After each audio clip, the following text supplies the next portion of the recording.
তুই যদি সত্যি প্রায়শ্চিত্ত করতে চাস তাহলে ব্রাহ্মণদের অর্ধভুক্ত এই টাকাটা তুই খাবি। এটাই এই প্রায়শ্চিত্তের একমাত্র বিধান। ব্রাহ্মণদের এই উচ্ছিষ্ট খাবারগুলো আগে খা। যা বলুয়া।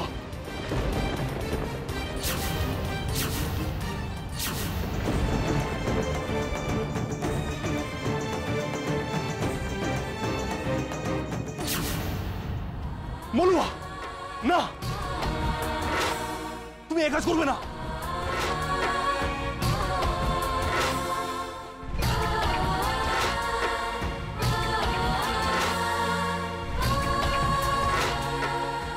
মলুয়া, তোমায় আমি কিভাবে রাখবো ভেবেছিলাম, আর আজ তুমি কিভাবে আছো।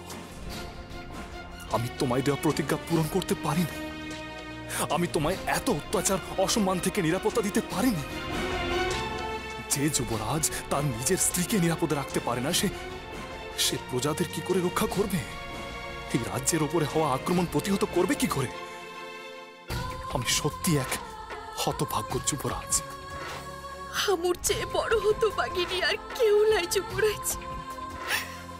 আমু তো এত কষ্ট মুক্ত বুঝে সহ্য করছি, তবু এই সূর্যনগরের শান্তিটু আমু ফিরাইতে পারছি নাই। কালাচাঁদ, তুমি আমুকে পত্র দেখাই দাও। কালাচাঁদ, আমুর পত্র দেখাই দাও। আমি খুব স্বার্থপর মলুয়া। আমি আমার রাজ্যের কথা ভেবে, প্রজাদের কথা ভেবে তোমাকে বারবার বিপদের মুখে ঠেলে দিয়েছি, কিন্তু আর না। আজ তোমাকে এই সব কিছু থেকে মুক্ত করার দায়িত্ব আমার। কালাচাঁদ আমায় তোমার সঙ্গে যে বিবাহের বন্ধনে বেঁধেছেন, আজ সময় এসেছে সেই বন্ধনকে দৃঢ় করার, তোমার প্রতি স্বামীর প্রকৃত দায়িত্ব পালন করার। আর আমি তা করব মলুয়া। আজ আমায় কেউ আটকাতে পারবে না, কেউ না।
কাজটা তুমি ভালো করলে না সূর্য।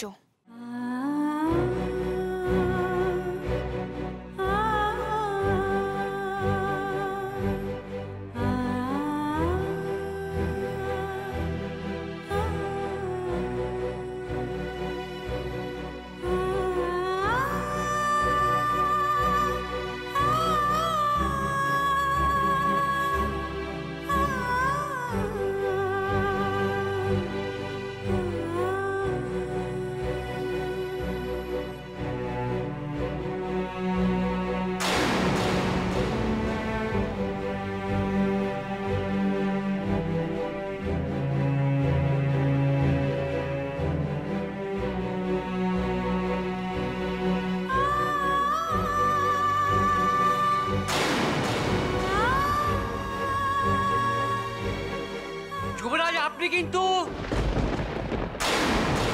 আমি যা করছি ঠিক করছি।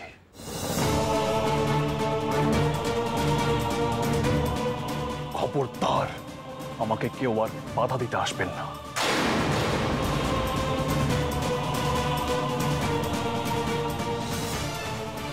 আমি শেষবারের মতো বলছি, মলুয়া আমার স্ত্রী, এই রাজ্যের যুবরানী। আমি বেঁচে থাকতে ওর ওপর কেউ অন্যায় করে পার পাবে না।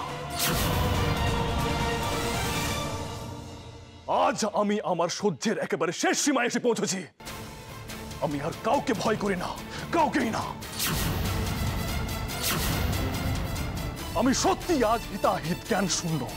ঠিক যেমন আহত বাঘ আরো হিংস্র হয়ে ওঠে আঘাত পেতে পেতে, আমি ঠিক ততটাই অধৈর্য হয়ে পড়েছি।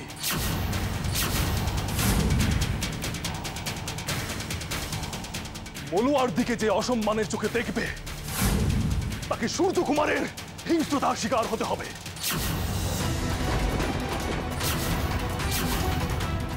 এই কথা যেন সবার মনে থাকে।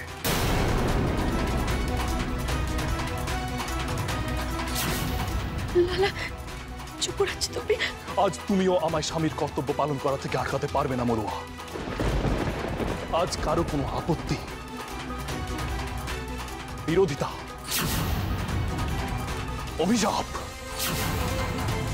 কোনো কিছুতে আমার যায় আসে না। কারণ স্বয়ং কালাচাঁদের আশীর্বাদ রয়েছে আমার উপর।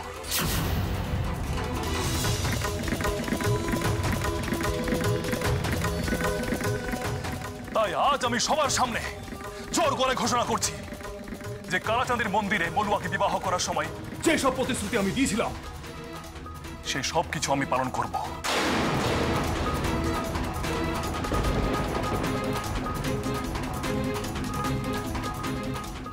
আর আমি সেই বিবাহকেই আমার জীবনের একমাত্র বিবাহ বলে মানি।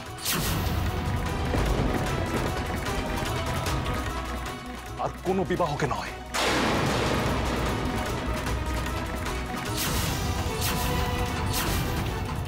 আমি কোন সূর্যকে দেখছি?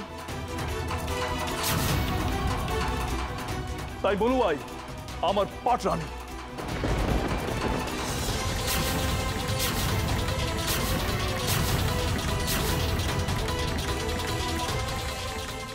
আর একজন পাট রানী যা কিছু প্রাপ্য, তা আমি মলুয়াকেই দেব।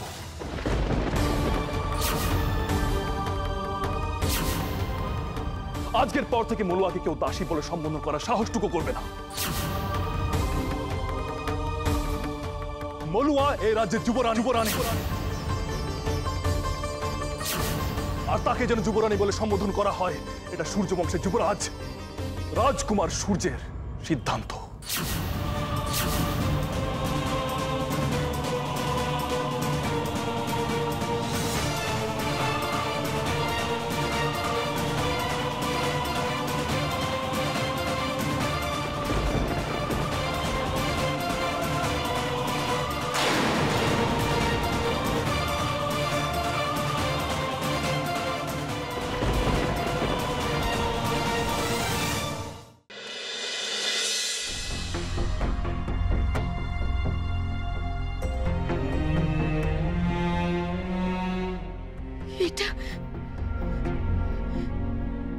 এটা তুমি কি করলে যুবরাজ?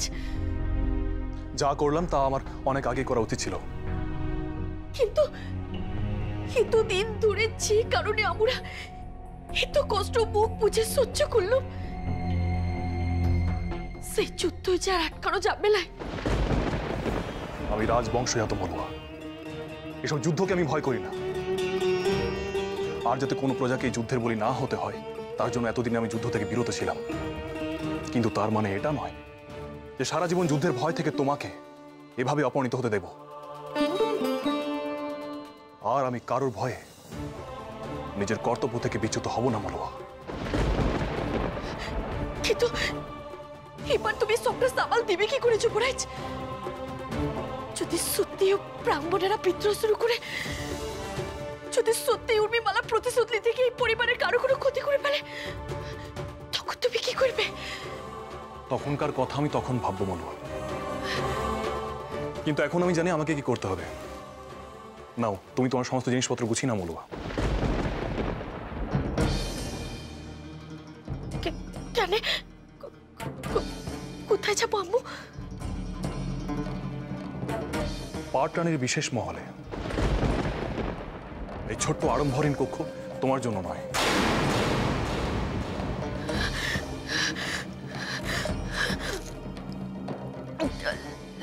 লালা, আম্মু এখানে একটু আছে। কিন্তু তোমাকে এখানে এভাবে থাকতে দেখে আমি ভালো নেই মলুয়া। নাও নাও সবকিছু গুছিয়ে নাও। তোমার জিনিসপত্রগুলো কোথায়? মলুয়া, কালাচাঁদ আমার পাশে আছে, আমি আর কাউকে ভয় পাই না।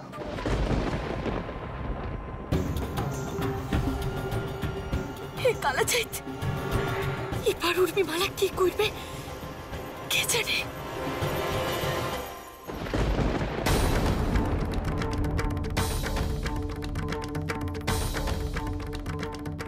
এবার আমি যা করব তা কেউ কল্পনাও করতে পারবে না। আচ্ছা ধাইমা, হ্যাঁ, সমুদ্রগড় থেকে বাবা আবার এখানে কবে আসবে?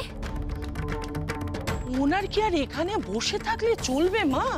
আরে ওদিকেও তো রাজ্যপাট সামলাতে হবে। তবে হ্যাঁ, উনি বলে গেছেন তুই খবর পাঠালেই উনি চলে আসবেন। তাহলে বাবাকে খবর পাঠাও, তবে একা নয়, সঙ্গে অশ্বারোহী, নৌবাহিনী আর শক্তিশালী সৈন্যবাহিনী নিয়ে এখানে আসতে বলো। কিন্তু কেন উর্মিমা? কারণ আমি আর এক প্রহরের মধ্যে এই সূর্যনগরের বিরুদ্ধে যুদ্ধ ঘোষণা করব। কিন্তু সূর্য সেদিন যা বলল সেই কথার মধ্যে তো যুক্তি আছে। তুই হলি এই রাজ্যের যুবরানী, তুই যদি এখন সূর্যনগরের বিরুদ্ধে যুদ্ধ ঘোষণা করিস তাহলে অন্যান্য রাজ্যগুলো সমুদ্রগড়ের সঙ্গে বন্ধুত্ব রাখবে না। না রাখে না রাখবে, সূর্যনগরের মতো আরো 10টা রাজ্যকে ধুলোয় মিশিয়ে দিতে সমুদ্রগড় একাই যথেষ্ট। তা না হয় হলো, তাতে কি তোর মন শান্ত হবে? ভেবে দেখ, ওই মুলুয়ার জন্য তোকে যেভাবে সবার সামনে ছোট হতে হলো, তার প্রতিশোধ সূর্যনগরকে ধ্বংস করে নেওয়া যাবে না। ও তোর জায়গা নিতে চাইছে, তাই ওকে ওর আসল জায়গায় নামিয়ে দিতে হবে। আর ওই পাটরানীর মুকুট ওর মাথায় ওঠার আগেই সবার সামনে ওর মাথাটা হেট করে দিতে হবে, তবেই না তোর শান্তি হবে। কিন্তু এখনো কি আর সেসব করা সম্ভব? কেন সম্ভব নয় উর্মিমা? যতক্ষণ তোর ধাইমা আছে ততক্ষণ কিছুই অসম্ভব নয়। সাধে কি আর বলি, উর্মিমালার আছে ধাই, 70-এর মুখে পড়বে ছাই।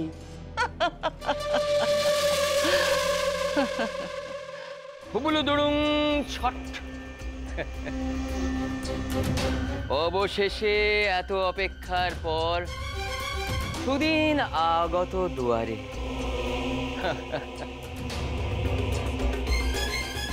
দাদা গো, হ্যাঁ, একটা কথা বলি, হুম, দোষ ধরো না। সূর্য আর উর্মিমালা ঝগড়া হচ্ছে, তুমি এত খুশি হচ্ছ কেন? বুঝতে পারছিস না? না, আমি তো কিছুই বুঝতে পারছি না। ওদিকে উর্মিমালা রাগ হলে তোমার মনে একদম খুশির জোয়ার, তারপর সূর্য আর মুলুয়ার মিল হলে তোমার এত ফুর্তি হচ্ছে কেন কিছুই তো বুঝতে পারছি না। হচ্ছে রে, হচ্ছে। কান পাত, ভালো করে কান পাত রে, দেখবি হাওয়া ঘুরছে। খেলে শুনতে পাচ্ছিস না? ওই না তো, আমি তো কিছুই শুনতে পাচ্ছি না। আমি পাচ্ছি। ওরে, এবার তোর শম্ভু দাদার সময় শুরু। দেখবি এক ঢিলে কতগুলো পাখি মারা যাবে। মারা যাবে? কে মারা যাবে দাদা গো? কাকে হত্যা করার ষড়যন্ত্র করছো শুনি? হত্যা নয় বোন, হত্যা নয়, হত্যে।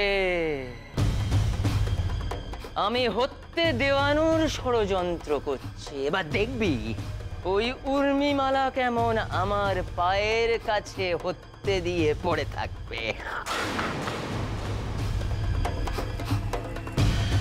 দাদা গো, কি যে বলছো তখন থেকে কিছুই তো বুঝতে পারছি না। আচ্ছা, বোঝাচ্ছি। তোর সতীন পুত্র সূর্যকুমার, হ্যাঁ, সে তার বেদিনী স্ত্রীর প্রেমে যত হাবুডুবু খাবে তত উর্মিমালা দিশেহারা হয়ে পড়বে। হ্যাঁ, আর ও যত দিশেহারা হয়ে পড়বে ততই ও বুঝতে পারবে যে ওর পক্ষে বেদিনীকে সূর্য থেকে সরিয়ে আনা একা সম্ভব নয়।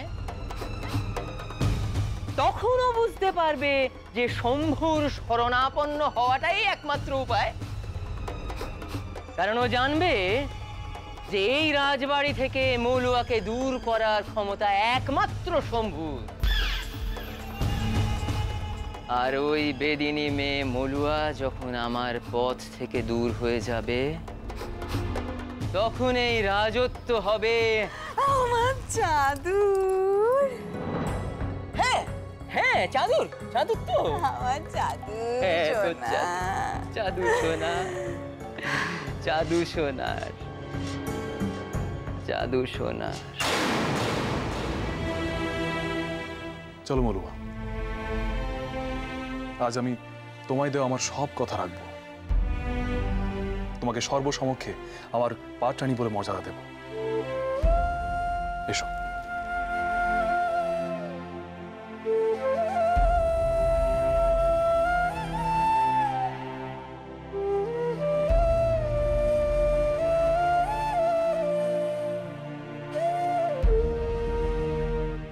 তুমি আজ আমাকে যে সম্মানটু দিলে আমু তার যোগ্য লই,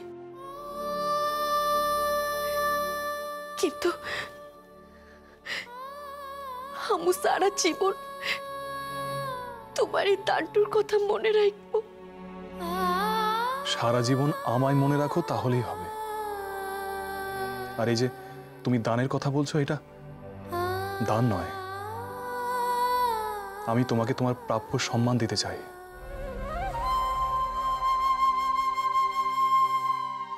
যেটা যেটা তোমাকে আমার আগেই দেওয়ার কথা ছিল,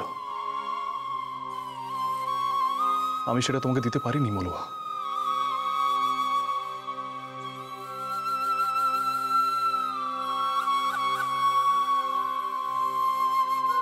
না মলুয়া, তোমার স্থান আমার পায়ে নয়, আমার বুকে।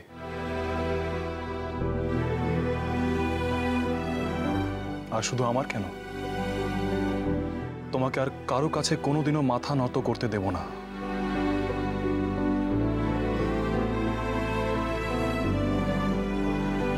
চলো মলুয়া, তোমার জিনিসপত্র নিয়ে নাও। চলো। কারোর হবে না, আমার না হলে সূর্য আর কারোর হবে না, এ আমি তোমায় বলে দিলাম থাইমা। তখন থেকে তো নিজের কথাই বলে যাচ্ছিস, আমার কথা তো গ্রাহ্যই করছিস না। তুমি তো স্পষ্ট করে কিছু বলছো না থাইমা। তোমার এমন জটিল ধাঁধার মতো কথা আমি বুঝবো সে মানসিক অবস্থা এখন আমার নেই। আরে আমি তো সেই কথাটাই বলছি, যুবরাজের মন থেকে বেদিনীকে মুছে ফেল। দেখবি তোর মন থেকেও দুশ্চিন্তা সব মুছে গেছে।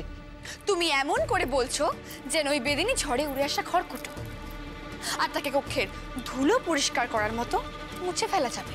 তা নয় তো কি, ওই বেদিনী তো তোর জীবনে উড়ে আসা খড়কুটোই। আরে পথের ধুলো তোর সাজানো ঘরে ঢুকে পড়েছে, আবার তাকে পথে ফিরিয়ে দিতে হবে। তবে হ্যাঁ, কাজটা তুই করবি না, করবে স্বয়ং যুবরাজ। তোমার এই কথাটাই তো আমি কিছুতে বুঝতে পারছি না, যুবরাজ এমনটা কেন করবে? করবে না তো, আমাদের ওকে দিয়ে করাতে হবে। কিভাবে? তুই আমি একা ভাবলে চলবে না। এখানে আমাদের জাদুকর শম্ভুর সাহায্যের দরকার।